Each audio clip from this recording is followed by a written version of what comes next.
কি কথা বলে এখান থেকে যাব, এটা হলো তরিকে নবুয়ত, সুন্নতের রাস্তা।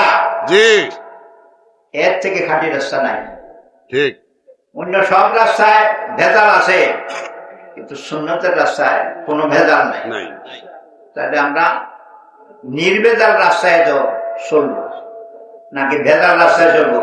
নির্ভেজাল। এটা হলো সুন্নতের রাস্তা। আমি একটা সুন্নতের কথা বলবো, সেটা হলো সালাম। সালাম, সালাম দেওয়া সুন্নত। সালামের দ্বারা আমরা কি উপকৃত হব? সালামের দ্বারা বেহেশত যাব। সুবহান। কোথায় যাব? বেহেশতে যাব। দেখছেন নি, বহুত বড় কাম। আমাদের আকা তাজদারে মদিনা সরকারে দোয়াল মুহাম্মদ রাসূলুল্লাহ সাল্লাল্লাহু আলাইহি ওয়াসাল্লাম উনি বলেন, আল্লাহ লা তাদখুলুনাল জান্নাহ, একজন বেহেশত যেতে পারবে না। যাইতে হলে ঈমান লাগবে। কি লাগবে? ঈমান। ঈমান থাকলে হবে না মওতের সময়। জি। আগে ঈমান ছিল, মরবার সময় বেঈমান হয়ে মরে গেলাম, বেহেশত যাওয়া যাবে না। তাহলে ঈমানের সাথে মরলে বেহেশত যাওয়া যাবে। এখন ঈমান কোথায় পাওয়া যাবে? পরস্পর ভালোবাসা। জি। মুসলমান মুসলমানের ভালোবাসা, ভালোবাসা হলে ঈমান হবে, ঈমান হলে বেহেশত যাওয়া যাবে। এখন ভালোবাসা কি দিয়ে হবে? সালাম দিয়া। কি দিয়ে? এখন তো সালামের দ্বারাই বেহেশত হলো। এটা কি ছোট কাজ হলো?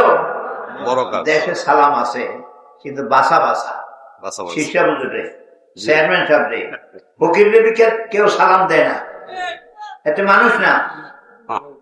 এই সালাম কোন নবীর সুন্নাত না। যাকে চিনি না সবকে সালাম দিব। দিব তো ইনশাআল্লাহ। বিবিকে সালাম দিব, ঘরে ঢুকতে আসসালামু আলাইকুম ওয়া রাহমাতুল্লাহ। বিবির জীবনে সালাম শুনে নাই। আজকে শরম যেভাবে, এইটা আমার বেইজ্জতি করলো। আজ বেইজ্জতি করে নাই, তোর ইজ্জত করছে। কি করছে? ইজ্জত করছে। কেন? এটা দোয়া। সালাম কি? দোয়া। আসসালামু আলাইকুম অর্থ আল্লাহ তোমাকে চিরসুখী বানান। সুবহানাল্লাহ। আরে সুখী ন, চিরসুখী। চিরসুখী।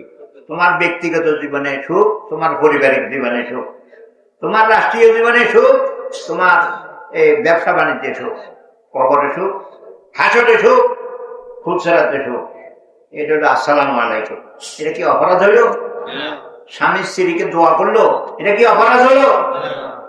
উল্টা সমঝিলে এটা দোয়ারে উল্টারা বলছে, আমরা বেইজ্জত করছি। শ্বশুরে জামাতাকে সালাম দিল, সর্বনাশ আজিয়া করে সর্বনাশ করে ফেলছে আমার বেইজ্জত। শ্বশুরে জামাতাকে দোয়া করলে এটা কি লজ্জা হয় নাকি? আল্লাহ আমাদের এইভাবে সালাম ব্যবহার করার তৌফিক দান করেন। তাহলে সালামের দ্বারা বেহেশত পাওয়া গেল। কোথায়? এটা কি 16 জিনিস হলো? জি না, 16 জিনিস হলো। আরেকটা সুন্নতের কথা বলবো। সুন্নত ফরজ থেকে বড়। সুন্নত ফরজ থেকে বড়। এটা হলো সালাম। সালাম সুন্নত, জবাব দেওয়া ফরজ। সব বেশি সালামে। জি। তাহলে সুন্নত বড় হয়ে গেল না? আর একটা সুন্নত বলবো, সেটা হলো নামাজের রক্ত হইলে উজু না থাকলে উজু করা ফরজ। বিনা উজুতে নামাজ পড়া যাবে না, হারাম। হারাম। ঈমান চলে যাবে। কিন্তু রক্ত হইবার আগে, সে সময় তো আমার নামাজ ফরজ হয়নি, সে সময় আগে যদি উজু করে বসে থাকি, নামাজ পড়বো তো, এইটা তো সুন্নত। আগে করাটা সুন্নত, উজু সুন্নত না। আগে করাটা সুন্নত। যে সময় তো উজু করছি, নামাজ পড়তে পড়তে অনেক লম্বা টাইম যাও, নামাজ না পড়লেও নামাজের সওয়াব হয়। নামাজ না পড়লেও নামাজের সওয়াব হয়। তাহলে আগের উজুটা সুন্নত, সওয়াব কিন্তু বেশি ফরজের থেকে। কয়টা মাসলা হলো? কয়টা মাসলা হলো?